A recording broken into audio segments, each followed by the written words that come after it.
How to find your Bank of America routing number. Hey everybody, welcome back. If you guys are wondering how to do that, you may follow up these steps. So first of all, you may just go ahead and access the application Bank of America on your device, and once you go ahead and access it, you will be finding this interface. Now what you may do is from the given interface, head over to this option right here, which is the search bar directly on your home screen. Right below accounts and dashboard, you should be finding option search bar where it is written, "Hi, I'm Erica, how can I help you?" So you can just go ahead and type in that, tap on that, and it will give you typing options. So here you may just go ahead and type in what's my routing number or routing number directly. And when you type in routing number, you will be redirected to another page like the AI bot kind of thing within the application.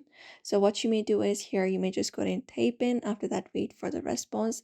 And when you do, here it will show you a deposit number, like deposit account routing numbers very easily once you type in that. And there you go. So this is how you basically find your Bank of America routing number very easily. So I hope this video was helpful. Give it a thumbs up and subscribe for more tips and tutorials.